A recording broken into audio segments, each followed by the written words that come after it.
Hello Year 2, this is the easy activity video for English for Wednesday, and we are back to practicing our days of the week. Do you remember that yesterday we practiced spelling Monday, M-O-N-D-A, Monday or Monday. We also practiced spelling Sunday, S-A-N-D-A,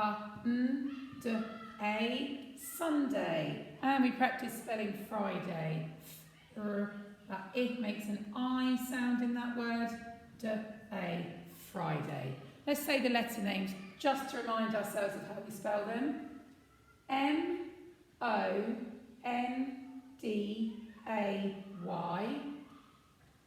F-R-I-D-A-Y, and S-U-N-D-A-Y.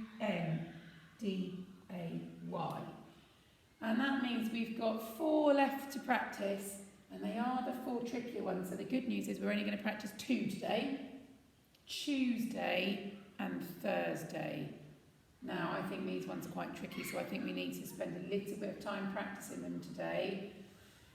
Right, let's have a look. We have got Tuesday, T-U-E-S-D-A-Y,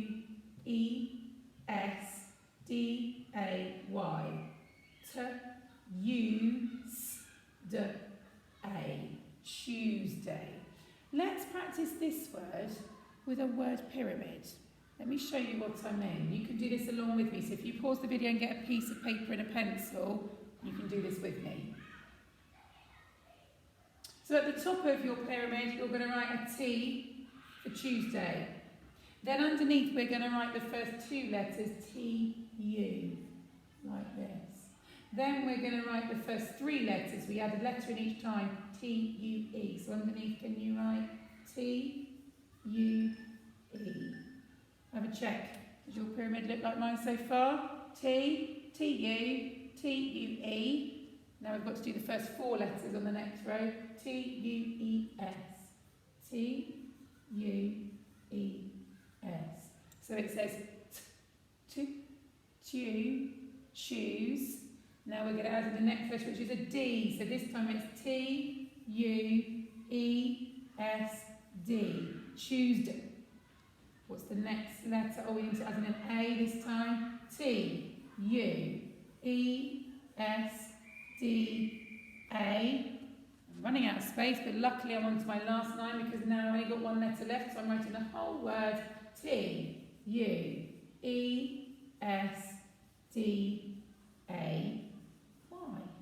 Tuesday. Well done. If you want to, you can pause the video and do that a couple more times. You might want to pause the video and have a go at doing that for Thursday as well. I'm going to show you a different way to practice Thursday. So this time, I am going to draw the shapes of the letters. Sometimes looking at the shapes the letters make helps people remember the spelling if you picture what the word looks like. So Thursday is a tricky spelling. Let's have a look at it. We've got a th-d-a. So we can sound it out, but it's just that sound that's particularly tricky. U-R. T-H-U-R-S-D-A-Y. So how I'm going to practice Thursday is I am going to make that word a bit bigger. So I'm just going to move that Thursday out of the way. And I'm going to get rid of all my drawings. I'm going to write it nice and big. Again, you can do this with me on your piece of paper. Space your letters out. Nice tall T. And then the H is a really tall letter too. Then we've got a U. That's much smaller. That's only half the height of the H. Then we've got an R. That's the same height as the U. So is the S. Then we've got a really tall D. That goes up as tall as the T and the H. D. And then we've got an A, which is a smaller letter. And then we've got a Y, which isn't a tall letter, but it's got a tail that hangs down low. And what I'm going to do is draw a box around each letter. So I'm going to do a big box around the T, a big box around the H, and then little squares around the little letters. Takes a bit of practice this. Don't worry if it looks a bit messy the first time you do it. A big tall one for the D, a little one for the A, and then a long one for the Y. And for some people, they find that looking at those shapes helps them remember the spellings. If you think that's a good way for you to practice your spellings, maybe you could try doing this for Tuesday as well. So let's have a think of the ways that we've practiced our letters. We've done pyramid writing, we've done boxes around the letters, or phoneme frames is their proper name. We have done yesterday some rainbow writing, and we did timing it, how many words you can write in a minute. Which way is your favourite so far? Maybe that's the way you could practice your weekly spellings as well. Okay, we'll go back to the last 2 tricky days of the week tomorrow. But today for English, we are learning to match pictures to sentences to show our understanding of the text. So let's read through this text again. I like this story. Why giraffe has a long neck? Today, because we've read it through twice, I'm not going to point to each word, and I am going to read it a little bit faster. See if you can point to each word to keep up. You see, there was a time when giraffe was short. She had short legs and she had a short neck. She liked to eat mangoes, so she went to look for some.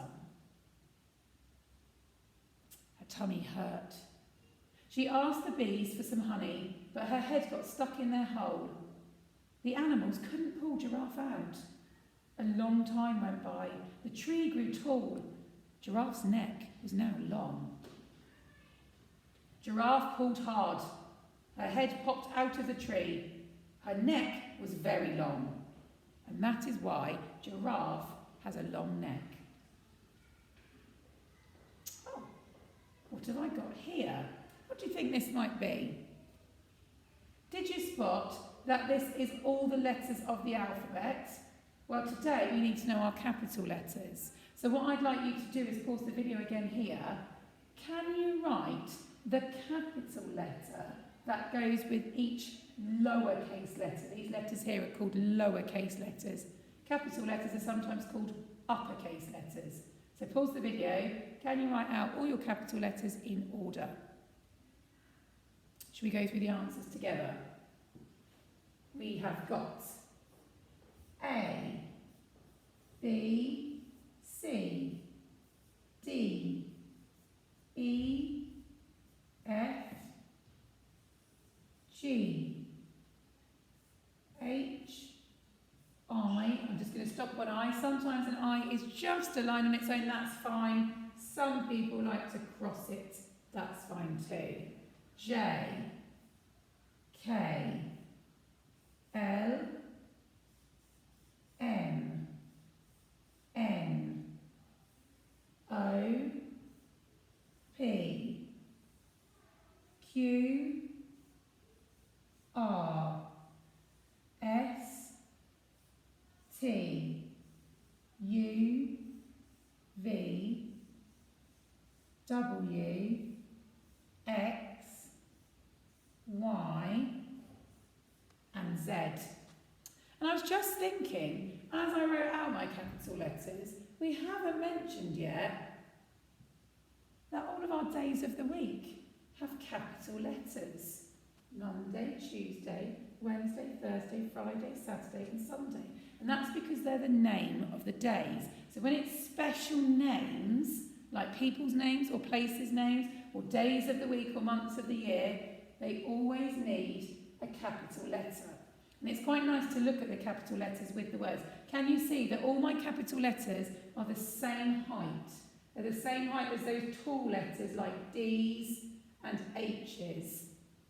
So they're all really tall letters. If you go back to our list of capital letters, your letters should all look about the same height. Oh, I got a little bit big at the end from the beginning. Did you manage to keep your letters the same size? And also, capital letters don't have lead-ins because we don't ever join them up to the rest of words. So have a little look at my list. Pause the video if you want to check that you got all your capital letters right. Okay, your work today is going to be adding capital letters and full stops to the right places in the story. So on your sheet, somehow, when I wrote your sheet out, I lost all the capital letters and full stops. You're going to have to look carefully. Can you add them back in? I've written the capital letters on the top of your sheet here for you to use. Let's do the first sentence together. That needs a capital Y on you. So you can write the sentences out in your book if you want to, or you can cross them out like you would do in school to correct your work and write it above. You see, there was a time when Giraffe... Oh, hang on a minute. Giraffe is Giraffe's name. She's called Giraffe. So she needs a capital G. Where's that? That's there. Okay, I can copy that. I'm going to cross that G out and put a capital G. You see, there was a time when Giraffe was short. That's the end of the sentence, so it needs a full stop. Can you have a go at correcting the rest of the sentences for me? Good luck.